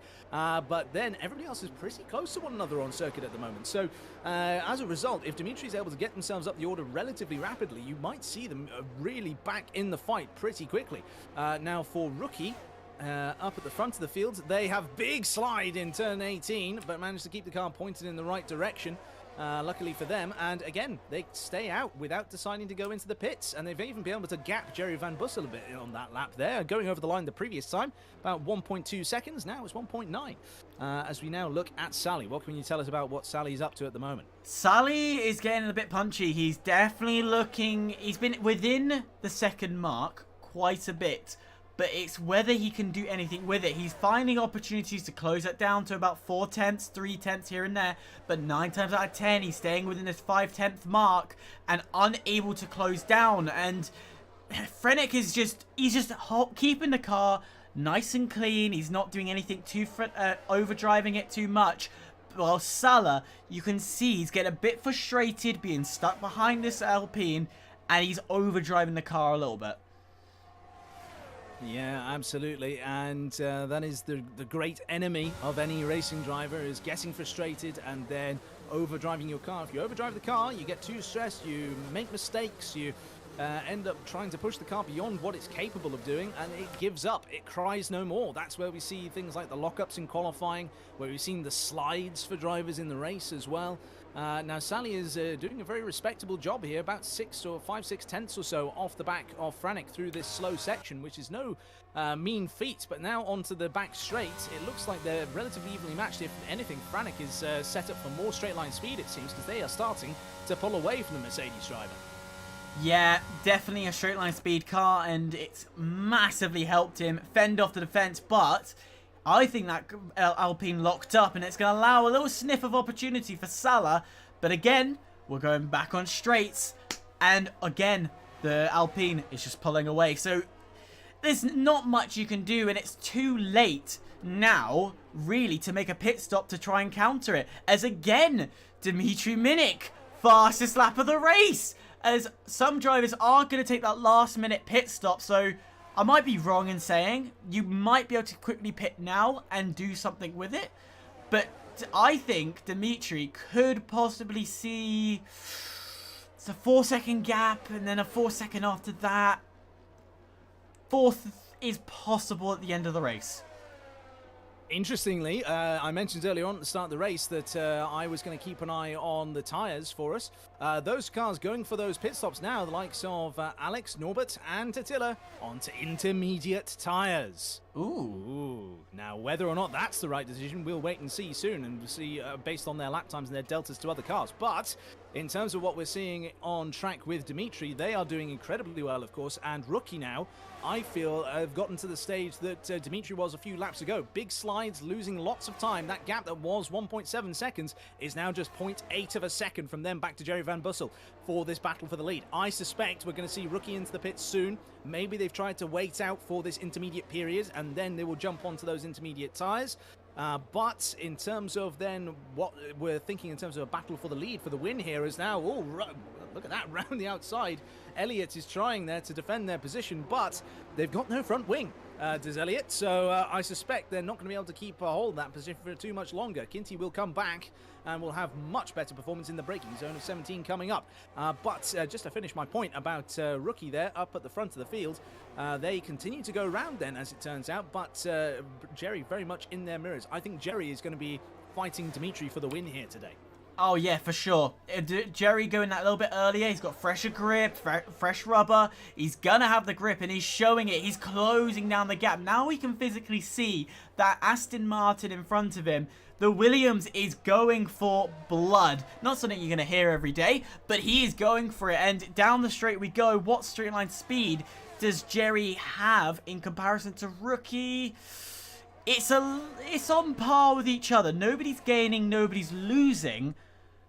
But at the same time, Rookie is got nobody in front of him.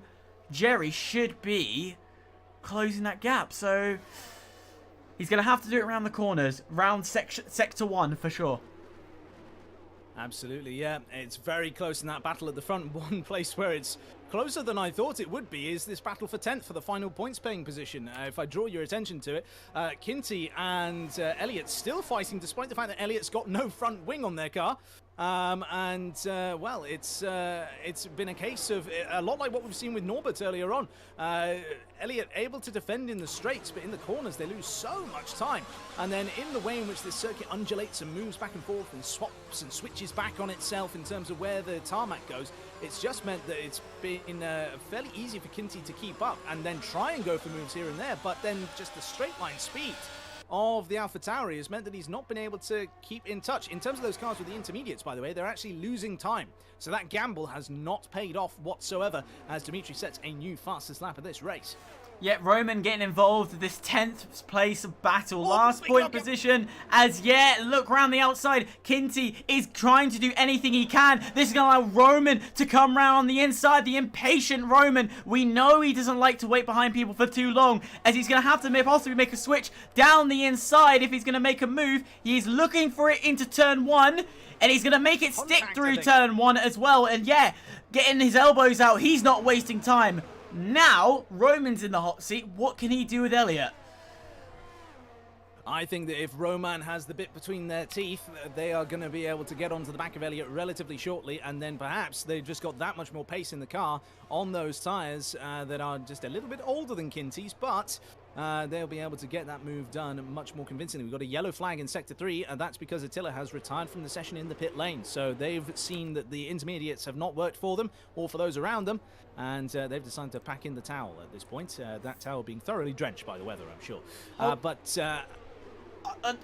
was going to say, Finon is overtaken Franek. Franek's got a problem! Franek's got a problem! He's dropping back! I don't know what it is, but Frantic has just lost yet another position. I don't know what's wrong with that car, because that was a 4-second gap the last time I checked. Fion's got past. Dimitri has gone past. What is wrong with Frantic? Something is wrong. Is that a puncture? Something's very That's wrong a puncture. Big That's a lockup. puncture. I swear it is. Yes, it is. Front, right, left puncture on the Alpine. Oh, that is a disaster for the Alpine. That's a real shame as well, but that's also potentially an indicator that these tyres that drivers are trying to take all the way to the end of the race, the likes of Rookie, they are at risk of punctures. They are in that puncture territory now. And, well, that means then that chances suddenly look that much brighter and rosier for Jerry Van Bussel. Now just half a second off the back of the race lead from Rookie, and with tyres that are 6 laps Rookie's junior. And it's all looking very good for them at the moment. Obviously, they need to still complete the move. But if there are punctures happening for cars that have been running at similar pace and so on in the field, like Frantic, then, well, we may end up seeing the change happening. And I think that Frantic has fallen for the trap of going for the intermediate tyres, and bottoming out over the curbs there was Rookie's car. So Rookie running very low to the ground then, it seems. You can see the sparks coming off there, and now out of 16 we go. Better traction and better exit, it looks like, for Rookie there as well. So Jerry is starting to slowly close back in on them, using overtake to do so, but they've basically run out of overtake. Rookie has about a third of their overtake available, and so that's going to mean that they're going to have a much easier time of defending from the Williams driver than if they were just a bit patient and used a couple of laps to recharge the battery and then go for the move. But as it is, I think they've been so desperate to try and either stick with or get by the Aston Martin that that's just not been an opportunity available to them. Fion now goes into the pits then, as the Alfa Romeo of Dimitri Minich goes by them and gets back up to 4th place and sets another fastest lap of the Grand Prix. Tell you what, Elliott is still ahead. What is this man on to be with no front wing? He is still going. What happened? Oh, big lockup for Elliott headed into 17, so they went very deep indeed. And, well, that's Fion now goes in onto those intermediate tyres. So could it be that those who went onto the inters went too early and now they're coming into the operating window? Well, we'll wait and see. Fion's about to come out in amongst this battle here. In fact, has come out ahead of this battle, I should say. So if they start to pull away and start to close down the gap to the cars in front, then that's going to be improvements for them. We're just watching then as through the corners we go then, and you can see that they're up the inside now goes the Aston Martin of Roman.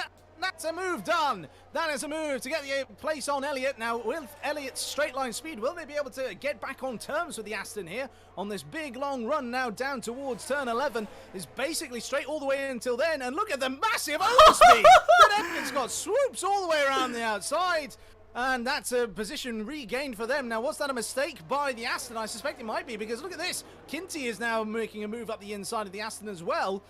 They've been able to hold that off for now, have Roman, and they're basically touching front wing to diffuser with Elliott there. But Elliott's straight line speed was absolutely phenomenal. Rookie in the pits as well. That Rookie is in the pits, so those tyres are going and dying, which now means that Jerry rounds the final first corner as a race leader of this race. I said Dimitri was going to get P4. I didn't realise he was going to get P2 because he overtook Salah on the lap before. So while we've been watching what is Elliott's best drive ever, the lead has shaped itself up to be Jerry, Dimitri, and then Salah in as 1, 2, 3. Absolutely, yeah. Now, of course, Jerry's tyres have now crossed 20 laps in terms of their age. Some of those laps were behind the safety car, of course, and so that's something that we need to just keep in mind. There may well be a puncture territory for them, as now with this battle with Roman and Elliott, they continue to trade blows with one another. It's absolutely fantastic racing. They're just side by side, nose to tail, all the things that you want to talk about there. And now headed into this corner here, they take that big wide entry to then get the cutback and straight line through the corner there, but Elliott parks it on the apex. It stops them from really being able to accelerate like they wanted to, and now that's giving Kinsey the opportunity. Look at this, the Ferrari goes round the outside, and they then head up towards the points. Into P10 they go, and now it's them up behind Elliott here. Clearly both cars behind Elliott here faster than them through the course of a lap, but down the straight, Elliott just has a rocket ship underneath them. Really impressive driving from them. I just love that, you know, normally you see a front wing gone, what do you naturally do? You pit. But Elliott is just said, you know what? I'm going to keep going and screw everything that's happening. I am going to hold my position as the rocket ship is been unleashed once again. And as he gains time, look at him. He's gone from point 2 to point 3. He's having to defend wide, try and break the toe off the Ferrari as the Ferrari sticks close. As the Ferrari's going to go down the outside. This is where he needed to make the move. Finally, Kinsey has got past the AlphaTauri, but the AlphaTauri's got. I don't think it's over. Yeah, it's going to be a straight line speed, but no. Finally, a car gets past Elliott, and Roman, who's been working on this for roughly 10 laps, stays behind Elliott. Yeah, they just have to watch on in admiration of what the Ferrari was able to do, and they're now trying to get their way past the AlphaTauri as well. The AlphaTauri very, very slow on the corner apexes. Of course, in these conditions where you are running that much slower downforces, then you know, if you lose it, then it maybe doesn't make as much of an impact. But there we go. Then up the inside goes the Aston Martin. But will we now see them getting overtaken by Elliott with that? Oh, no, not at all. Big impact. Big impact. Elliott's out of the session, and Frank there just stuck the nose up where it didn't belong. And that was a big incident between the two drivers. Elliott is out of this race. That means that is going to be a yellow flag at the end of Sector 1 and start of Sector 2. That means that that early part of the straight there, you're not going to be able to make an overtake happen, so it'll have to be towards the end here. And now, coming through the final few corners is Jerry Van Bussel to start the final lap of this race. He's in the pits. No, Jerry's in the pits. What is going on at the final lap? Why did you need to pit? You don't need to. This is wet weather conditions. What's the reasoning? There is no reasoning. That allows Rookie back into play. An opportunity for one lap and one lap only to hunt down Dimitri, which has a 4-second buffer. But those intermediates are on fire right now. So he's going to have to do everything he can. Is he quick enough to at least get within a second by the end of this race? But honestly, that was the wrong time to pit. There was no need to pit. No, unless Jerry has maybe suffered a puncture that we didn't see. I did mention, of course, they were in that puncture territory with the age of the tyres. But now Rookie, over the course of this first sector, has gained a second. But there's 2 sectors to go and 3 seconds gap to overcome. So I don't think it's going to happen for them, especially on these straights. They're not going to see the benefit of the intermediate tyres down the straights. It's only going to be in the corners and the braking zones. And there, they gain some more time. We've got yellow flags in Sector 1 with more cars coming a cropper. That's another AlphaTauri, that being of Momentu, who is now at the side of the road and not going anywhere fast. And now then, the Alfa Romeo comes round one of the last of the 2 proper corners on this circuit. And now down the straight they go. They've got 2.7 seconds advantage. Dimitri's going to head now down towards turn number 17, completely unbothered and unfazed by Rookie in the Aston Martin behind. And that means then that coming into turn 17, they just need to make sure they don't look up too badly. They don't do so too much. There's only a little slight one on the front left, but they still get it turned in properly. And now through the last couple of corners to become a race winner for the first time this season, Dimitri Minic takes the checkered flag and wins the Miami Grand Prix. Rookie comes in second, and Sully will come across the line on track in third, but now Jerry Van Bussel will come across the line and through time penalties will take third position. Wow. Through Austria, Dimitri was on fire. He was amongst the top lot. We knew he was a racer for sure, but unfortunately he wasn't able to capitalize for a top 3. Now look where he is today. He's a contender for sure, and he is going to be fighting in this championship. Definitely a master at the wets, and definitely demonstrated some brilliant class racing. Absolutely. Another driver who's benefited after time penalties, of course, being Norbert. They are now up into the points after Alex's penalty was applied, and they finished technically 7/10 behind, even though they were 2.3 seconds up the road. And then Franek comes across the line after that very late race incident with Elliott there, something I'm sure will be looked at by the stewards. And the ghost of Joris manages to come across the line in 13th position. Oh, the ghost of Joris. You love to see it. Even though no points, I'd have to double check the rulings, but if you cross the line as a ghost, you don't get any points anyway. So... oh dear. Yeah, it's an unfortunate, but it is, the rules are rules. But this man here, wow, definitely a world-class act. Guys, in the chat, put who you think was driver of the day. To be honest, I've got to say Elliott after that performance. Front wing gone, and he still kept going for so long. Yes, he didn't finish the race, but for me, action, driver, I don't care. That was a performance. It was certainly a performance. It was a very good performance. I think that for me personally, though, I'm going to have to... I'm on the fence about it. It's either going to be Jerry Van Bussel or Fionn for me. Fionn, of course, having the mistake early on and going all the way back down to the back of the field, looking like they were absolutely nowhere. And then all of a sudden, the safety car came along and they were able to massively capitalise, get themselves back into a very high-scoring position indeed. 5th place by the end of that, I believe it was. And... yes, indeed. There we go. We've got the results on screen now. And then, of course, Jerry Van Bussel. Tyre strategy that if they'd pitted just one lap later, perhaps, may well have worked. Or maybe if they'd just realised that, oh, well, I've got 10 seconds to the guy behind and only 2 laps to go. I don't need to drive at full pace. I can be nice and calm on the car and on the throttle. Of course, we don't know yet whether that was a puncture-induced stop or whether that was an accidental pit stop. You never know.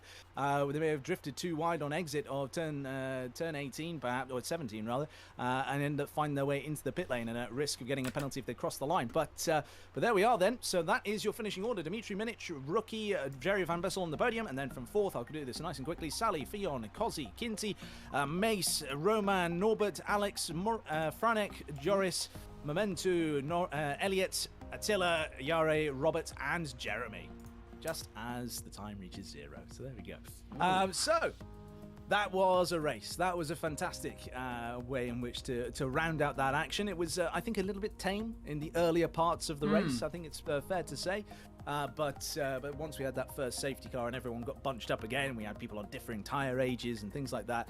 Oh, that became an interesting one. If only that race had been just a couple of laps longer, we might then have been able to see a battle between the intermediate tyre runners and then the full wet tyre runners as well, because I think just a bit too late towards the end of that race did the intermediates start to come into their own. Absolutely, and the people who did go early were going for a bolder strategy, must be listening to, it's not Jeff anymore, but the race engineer in their ear, go for it. And you have to take the race engineer with a pinch of salt, because they usually call it slightly earlier, which is why we were seeing those intermediate drivers not performing off the start. That being said, the drivers that left it very late, I felt was too late, which then meant that they became a cropper right at the end, losing out massively, and it compromised their race. But it is what it is. The race is what it is, and you've got to live on to the next one. You've got to focus up and just go and focus to what is going to happen next, of which the next one will be in your favorite track, Belgium. Certainly is, yeah. Spa-Francorchamps will be our next location on the calendar. We can't wait to see you then, frankly. It'll be very good indeed. So, any sort of closing remarks from yourself there, Reese? Stay tuned, keep watching, and absolutely, if you love this action, don't forget, hit that subscribe button. There are many tiers. It's not just tier 5. Of course, we want you here at F5. We definitely want you here. We love you all. But there are many tiers. We've got the action from the F1 boys to the professionals while they go head to head, and definitely with more intense racing. But if you're happy with what we got, stay tuned next week as we are going, as we mentioned, to Belgium. We certainly are, yes. So let's all look forward to that then, all in all. And from myself, Dan Gilligan, and then from Reese Gregory alongside me, thank you very much for watching PSGL PCF5 Season 31, brought to you by Thrustmaster.